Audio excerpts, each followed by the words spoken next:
नमस्कार। चल चलाचल पथिक निरंतर, तनिक नहीं विश्राम करो, मंजिल को पाने की खातिर स्वपथ का निर्माण करो। दर्शकों, आप सभी का बहुत बहुत स्वागत है दूरदर्शन उत्तराखंड के इस विशेष कार्यक्रम शाबाश उत्तराखंड में। आज हमारे साथ हैं उत्तराखंड की वो बेटी जिन्होंने पूरे प्रदेश का नाम रोशन किया है। हाल ही में महामहिम राष्ट्रपति द्वारा उन्हें राष्ट्रीय फ्लोरेंस नाइटिंगेल पुरस्कार से सम्मानित किया गया है और उत्तराखंड की वो पहली महिला हैं जिन्हें इस पुरस्कार से सम्मानित किया गया है। जी हाँ, मैं बात कर रही हूँ पूजा परमार राणा की। और उन्होंने ये पुरस्कार कैसे प्राप्त किया, किस तरह की कठिनाइयाँ उनके राह में रही, आइए उनसे मिलते हैं, बातचीत करते हैं और जानते हैं उनके इस सफ़र की कहानी। पूजा जी, आपका बहुत बहुत स्वागत है। धन्यवाद भारती जी। नमस्कार दर्शकों। और सबसे पहले आपको बहुत बहुत बधाई राष्ट्रीय फ्लोरेंस नाइटिंगेल पुरस्कार प्राप्त करने की। ये बताइए कैसा महसूस हो रहा है? ये मेरे लिए बेहद गौरव का क्षण था और भावुक क्षण भी है और अविस्मरणीय क्षण था। महामहिम राष्ट्रपति महोदया के द्वारा मुझे फ्लोरेंस नाइटिंगेल अवार्ड से सम्मानित किया गया। मैं इस क्षण को कभी नहीं भूल पाऊंगी अपनी लाइफ में। ये क्षण केवल ये मेरे लिए, ये सम्मान केवल मेरे लिए नहीं है, ये पूरे जितना भी नर्सिंग स्टाफ है सभी के लिए ये सम्मान है। जी पूजा जी, आपकी पृष्ठभूमि के बारे में जानना चाहेंगे। आप कहाँ से आती हैं और आपकी जो प्रारंभिक शिक्षा है वो कहाँ से हुई?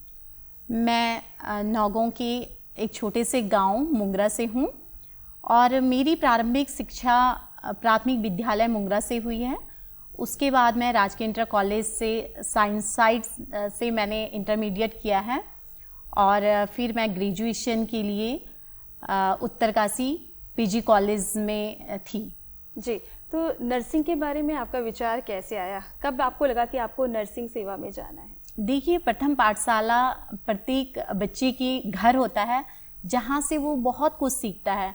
तो हमारा जो घर है वो ऐसे रास्ते पर है कि वहाँ से पैदल रास्ते से लोग अपने गांव की ओर जाते हैं। वहाँ बिंगसी, क्वाड़ी, आपका स्योरी, मटियाली, ये सब गांव हमारे घर से लगे हुए हैं। तो लोगों का आना जाना उसी रास्ते से होता था। तो मेरे माता पिता कभी भी मतलब निराश नहीं हुए या नाराज़ नहीं हुए कि लोग आकर के कभी पानी की डिमांड करते हैं या चाय पानी का करते हैं। वहाँ मार्केट से वो लोग राशन लेकर के आते थे तो हमारे घर में राशन भी रख के जाते थे। देर सवेर अगर उनको कभी हो गई, मून लाइट नहीं है, तो हमारे घर से वो मसाल लेकर भी अपने गांव के लिए निकले हैं। और साथ ही ये एक आप कोइंसिडेंस समझिए कि मेरा जब उत्तरकाशी पीजी कॉलेज में तृतीय वर्ष था तो मेरी दीदी आशिमा परमार, मुझसे बड़ी वाली, वो अप्रेंटिस कर रही थी। उन्होंने एलोपैथिक फार्मेसी की है उत्तरकाशी डिस्ट्रिक्ट हॉस्पिटल में।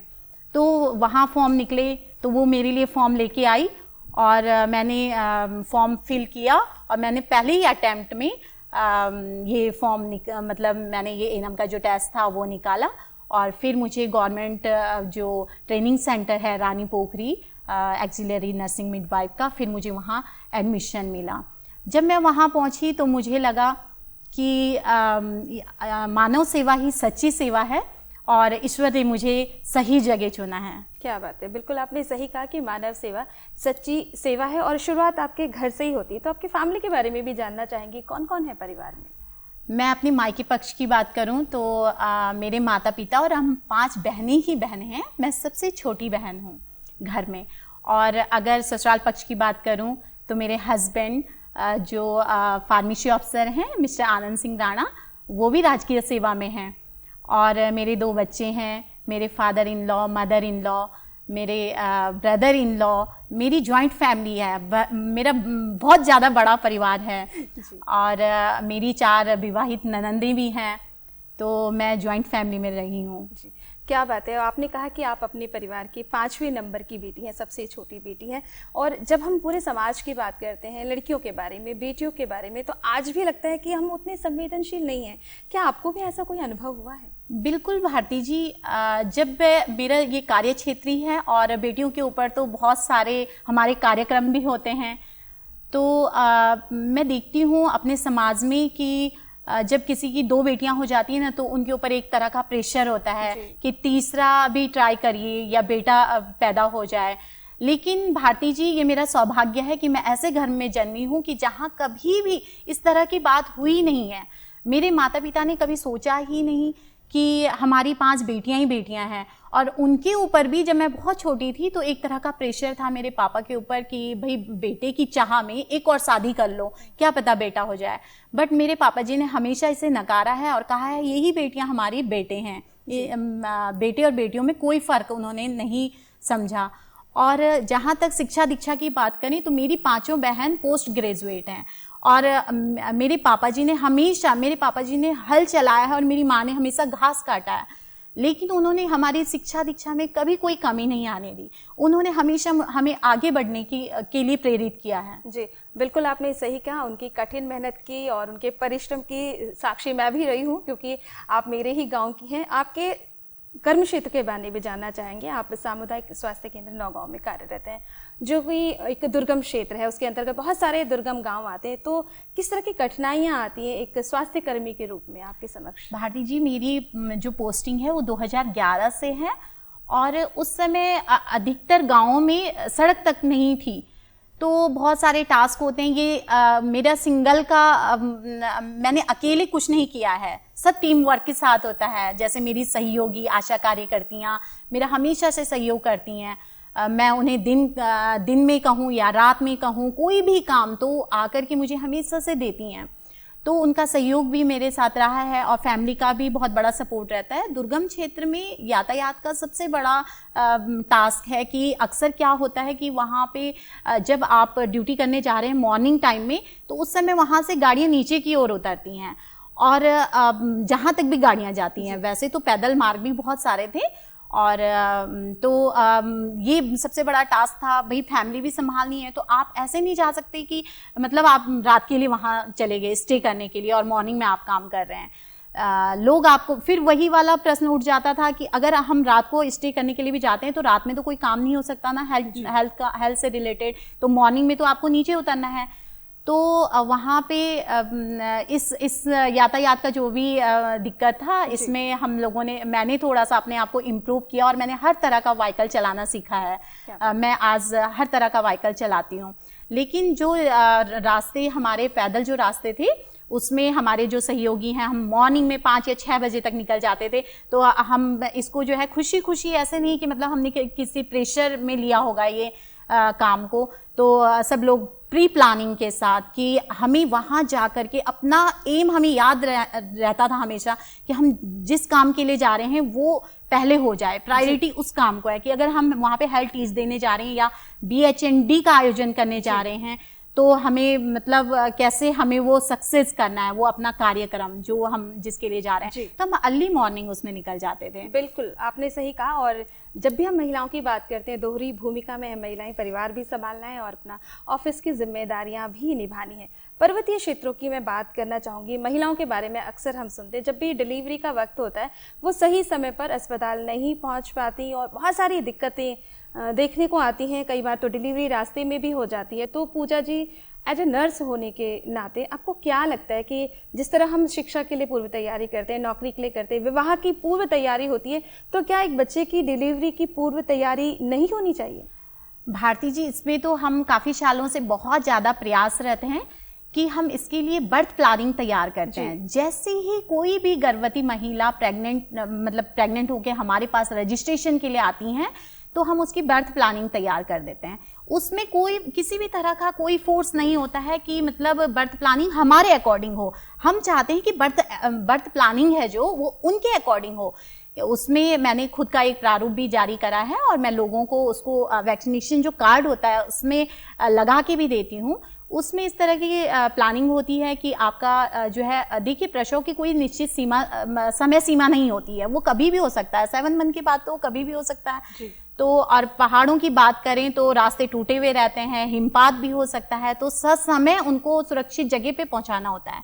तो उसके लिए बर्थ प्लान तैयार किया जाता है। बर्थ प्लान में अगर कोई उच्च जोखिम समूह की महिला है तो उसके लिए गाड़ी यातायात की सुविधा क्या रहेगी, 108 रहेगा या उनका पर्सनल व्हीकल रहेगा। साथ में कौन आएगा, उनके हस्बैंड या सास या फिर कोई भी फैमिली का जो भी मेंबर है, साथ में कौन आएगा, और उनकी जो आवश्यक दस्तावेज है वो भी साथ में होनी चाहिए कि भाई वो जो आपके साथ आने वाला है उसको भी पता हो कि अक्सर जब महिलाएं अस्पताल में आती हैं तो जो उनके आवश्यक दस्तावेज होते हैं, हेल्थ ट्रीटमेंट से लेकर के होते हैं, वैक्सीनेशन कार्ड, अल्ट्रासाउंड रिपोर्ट, वो सब कुछ घर पे छोड़ के आ जाती हैं अगर उनकी बर्थ प्लानिंग सही से ना हुई हो। तो मेरा तो प्रयास रहता है भारती जी कि मैं उनकी बर्थ प्लानिंग जो है पहले से ही बहुत अच्छे तरीके से कर लूँ, और अस्पताल का चुनाव कि अगर वो उच्च जोखिम समूह वाली गर्भवती महिला है तो सामुदायिक स्वास्थ्य केंद्र नौगांव में वो डिलीवरी हो सकती है या नहीं हो सकती है, या उन्हें 120 किलोमीटर दूर देहरादून या उत्तरकाशी 80 किलोमीटर दूर उनको डिस्ट्रिक्ट हॉस्पिटल में रेफ़र करना है। तो ये प्लानिंग पहले से ही हो जाती है, और उनको थोड़ा बहुत पैसा रखने के लिए भी कहा जाता है कि आपको जो है आर्थिक वो भी चाहिए, मतलब थोड़ा सा बहुत पैसा भी चाहिए कि अगर आप बाई चांस जो है कहीं से आप रेफरल हो जाते हैं तो फिर हाँ जी। जी बिल्कुल, आपने सही कहा कि प्लानिंग करना बहुत ज़रूरी है। थोड़ा सा हम पीछे जाते हैं, कोविड-19 की बात करते हैं। पेंडेमिक का दौर रहा और स्वास्थ्य कर्मियों की जो है बहुत बड़ी भूमिका रही है इस बीमारी से, इस महामारी से निपटने के लिए। तो एक स्वास्थ्य कर्मी के रूप में उस दौरान कार्य करना कैसा रहा? भारती जी देखिए, मुझे उस टाइम पे मेरा सौभाग्य है कि लोगों को भरपूर मैंने मतलब मदद की है, और ये पेंडेमिक के दौर से मैंने बहुत सारे लोगों की काउंसलिंग भी करी है। मैं तो अपना सौभाग्य ही मानूंगी कि मैं एक नर्स होने के नाते मैंने ये सब काम किया है, और मैं यमुना घाटी की पहली वैक्सीनेटर थी जिन्होंने जो है फर्स्टली वहाँ पे वैक्सीन लगाई थी लोगों को। और यहाँ तक कि मेरी जो पूरी फैमिली है वो कोविड पॉजिटिव हो गई थी, और वो इंस्टीट्यूशनल क्वारंटीन भी हुई है। उसमें मेरे फादर इन लॉ या मतलब मेरे पूरे फैमिली के सारे मेंबर्स कोविड पॉजिटिव थे, सिवाय मेरी बेटी के और मेरे। तो वो दौर सबके लिए भयावह था, सिर्फ मेरे लिए नहीं, लेकिन उससे कैसे निपटना है आपको वो सब आना चाहिए। तो मैंने प्रयास किया कि ऐसे मुझे नहीं घबराना है। मेरे 60 प्लस मेरे फादर इन लॉ थे, तो जैसे कि मतलब 60 प्लस वाले लोगों के लिए तो बहुत ही ज़्यादा ये जो पेंडेमिक थी ये बहुत वैसा था कि मतलब कुछ भी हो सकता है। तो उनकी फ़ोन के थ्रू उनकी काउंसलिंग करना, और सब लोग उभरे हैं इस चीज़ से बाहर। मैंने भरपूर कोशिश करी है। जी बिल्कुल, और आपकी कोशिशें ही हैं जो आज आप यहाँ तक पहुँची हैं। पूजा जी, कुछ अनुभव आपके जानना चाहेंगे। कभी कभी होता है ना कि बहुत सारी चीज़ें हमारे जीवन में होती हैं, कोई एक ऐसा अनुभव जिसे कहते हैं हम कभी भूल ही नहीं सकते इस कार्य क्षेत्र में कार्य करते हुए? कुछ साल पहले हम लोगों को अतिरिक्त सब सेंटर का भी भार दिया जाता था। तो हम लोग एक दिन देखो पहाड़ों में मौसम का कुछ भरोसा नहीं है कि कब क्या हो जाए। तो हम लोग मॉर्निंग में मौसम को देखते हुए खरसाली जो लास्ट पड़ाव है यमुनोत्री धाम का, वहाँ वैक्सीनेशन के लिए निकले थे। मेरे सहयोगी थे, मेरे स्टाफ के लोग थे, और तो हम निकले। तो फिर जब हम हनुमान चट्टी पहुँचे तो इतना ज़्यादा हिमपात हुआ कि हमारे लिए कसमकस हो गई कि हम आगे बढ़ें या पीछे जाएं। लेकिन जुनून होता है जब इंसान के अंदर कि अगर हम घर से निकले हैं तो इस काम को पूरा करके ही घर जाएंगे, वापस लौटेंगे। तो मेरी कलीग्स हैं पिंकी, उन्होंने और मैंने दोनों ने गाड़ी को धक्का मारा, और फिर हम तब जाकर के जो है हम वहाँ पहुँचे। हमने सोचा कि अगर हम वहाँ पहुँच गए तो हम अपने कार्य को संपादित करेंगे जिसके लिए हम मेनली आज यहाँ आए हैं। तो हमने जाकर के वो कार्य संपादित करे, और तब तक बहुत अच्छा मौसम हो चुका था, बर्फ़ पिघल चुकी थी, और हम अपने घर को भी आराम से लौट आए। हाँ, इसके अलावा और भी हैं। मेरे पास उच्च जोखिम समूह वाली गर्भवती महिलाएं ऐसी आती हैं जो आर्थिक रूप से भी तंग होती हैं। तो मैंने हमेशा से मेरी कोशिश रही है, मेरा प्रयास रहा है, बहुत छोटा सा प्रयास, कि उनका सुरक्षित प्रसव हो जाए कैसे भी करके। अभी स्टार्टिंग से ही हम उनके पीछे लग जाते हैं, उनको फॉलो अप करते हैं, चिन्हित करते हैं, और जहाँ ज़रूरत होती है, जिसके लिए ज़रूरत होती है, वहाँ खुद का एफर्ट लगा के उनसे बात करते हैं कि अगर उन्हें किसी काउंसलिंग की आवश्यकता है, और अगर जो है दवाइयाँ उपलब्ध नहीं है तो उनको दवाइयाँ बराबर उपलब्ध कराना। एनीमिक महिलाओं को आयरन सुक्रोज लगाना अस्पताल में उपलब्ध नहीं है तो खुद के व्यय से मैंने कईयों के लगवाए हैं। तो मल्टी पारा वाली एक गर्भवती महिला मेरी, तो मैंने उनको पोषण किट वितरित किया था अपने स्वयं के व्यय से। तो कुछ समय बाद उनका फॉलोअप था, तो वो मेरे पास आई, तो मैंने कहा बहुत ज़्यादा इम्प्रूवमेंट नहीं लग रहा है, ऐसा क्यों? तो मैंने कहा तुम कुछ खा पी नहीं रही हो। मल्टीपारा वाली थी, 6-7 बेटियां थी उनके पास, तो बेटे की चाह में। तो वो कहती है कि जतीली में आड़ू संदूक उगाड़ू ततीली मुल्लती मथी नहीं जाऊँगा। अच्छा। तो यानी कि जब तक मैं अपना संदूक खोलती हूँ तब तक की सारी बेटियां मेरी आकर के बोलती हैं कि माँ क्या लाई है, क्या लाई है करके हमें भी दे दो। मुझे अपना बचपन की भी इस जो भी ये बातें हैं, इससे मुझे अपना बचपन की कुछ बात याद आ गई है भारती जी। जी बिल्कुल। कि जब मेरी माँ मायके से आती थी ना, तो वो भी यही करती थी। तो मुझे ऐसा लगता था कि आज कुछ मिलेगा, जैसे संदूक खुलेगा तो कुछ ना कुछ मिलेगा जी। तो सेम वही। तो बहुत ज़्यादा इस स्टोरी ने मुझे इतना झकझोरा अंदर से कि मुझे ऐसा लगा कि आज के बाद जो भी कोई ज़रूरतमंद होंगे मुझे उनका ज़रूर से करना है, चाहे मेरे पास कुछ हो ना हो। जी, क्या बात है पूजा जी, बहुत ही अच्छी आपने ये कहानी, आपका अनुभव बहुत अच्छा रहा है। और क्योंकि आप कार्य भी कर रही हैं, आप घर भी संभाल रही हैं, आपने बताया आपका संयुक्त परिवार है, तो कभी कभी लगता है ना बहुत पैनिक हो जाते हैं, बहुत गुस्सा आता है, कैसे पेशेंस बना पाती हैं? देखिए, जब पहले तो मुझे घर से बहुत ज़्यादा सपोर्ट है, मैं अष्टभुजा वाली हूँ। हाँ, 2 मेरे पति वाले हाथ और 4 मेरे बच्चों के हाथ मेरे साथ है। अकेले आप कुछ भी नहीं कर पाते हो। जब मैं कुछ भी मन से चाहती हूँ ना, मेरे हस्बैंड मेरे आंखों के इशारे को भी कभी नहीं टालते। वो हमेशा से मेरे सपोर्ट में रहे हैं, और भी फैमिली मेंबर्स। अगर मैं कुछ करने की चाह रख रही हूँ तो हमेशा मेरे पीछे खड़े हैं। तो अकेले इंसान कुछ भी नहीं कर पाता है। जी जी बिल्कुल, आपने सही कहा कि साथ की ज़रूरत है, और एक अच्छा साथ हो तो आप बहुत कुछ कर सकते हैं। बहुत सारी बहनें हमारी महिलाएं जो बड़े बड़े सपने देखती हैं, लेकिन किसी न किसी कारणवश वो अपने सपनों को पूरा नहीं कर पाती हैं। तो क्या लगता है आपको, किस तरह से मोटिवेट किया जा सकता है उन्हें? देखिए, पहले जहाँ चाह है वहाँ राह खुद ही बन जाती है। कर्म ही पूजा है। अगर आप कर्म करते रहिए, फल की इच्छा मत करिए, और अपना जो आपका टारगेट है उसको फिक्स करिए। आपको कोई नहीं रोक सकता, आप जरूर सफल होंगे। आप मोटिवेशनल वो सब स्टोरी देखिए ना, कि जो जिनके पास कुछ भी नहीं है तो भी आप जो है सक्सेस हो रही हैं। बिल्कुल, और क्योंकि आप तो स्वयं भी सीमांत जनपद उत्तरकाशी के रवाई घाटी स्थित एक छोटे से गांव मुंगरा की हैं, और तमाम असुविधाओं का सामना करते हुए आज आप यहाँ तक पहुँची हैं। तो हमारे समाज में जब हम लड़कियों की बात करते हैं, आज हर क्षेत्र में लड़कियाँ हैं, लेकिन फिर भी क्यों लड़कियों को कमतर आंका जाता है? ऐसा आप बता सकती हैं, क्यों लगता है ऐसा? लोग देखिए, हर क्षेत्र में लड़कियां आगे बढ़ रही हैं, चाहे स्वास्थ्य के क्षेत्र हो, शिक्षा का क्षेत्र हो, और आप स्वयं एक एंकर हैं, ये वाला क्षेत्र हो। लड़कियों को अब आंकने का यही है कि लड़कियां खुद ही, कुछ लड़कियां खुद ही अपने पैर पीछे खींच लेती हैं, बहुत सारी जिम्मेदारियां। लेकिन मुझे अब लगता है कि समाज अब दोनों को बराबर का दर्जा देने लग गया है। और अगर आपको आप हमेशा पॉजिटिव लोगों के बीच रहिए, नेगेटिव लोगों के बीच आपको रहने की आवश्यकता ही नहीं है। आप अगर हमेशा पॉजिटिव लोगों के बीच रहेंगी, जो लोग आपको चाहते हैं, जो लोग आपको प्रमोट करते हैं, तो आप निश्चित ही आगे बढ़ेंगी। और टांग खींचने वाले तो बहुत सारे मिल जाते हैं। बिल्कुल सही किया पूजा जी, आज आपने अपने लिए एक बड़ी लकीर, जिसे हम कहते हैं कि आपने एक बड़ी लकीर खींची है। एक राष्ट्रीय सम्मान से आप सम्मानित हुई हैं, और वाकई कहीं ना कहीं ये सम्मान का मिलना आपकी जिम्मेदारियों को भी बढ़ा देता है।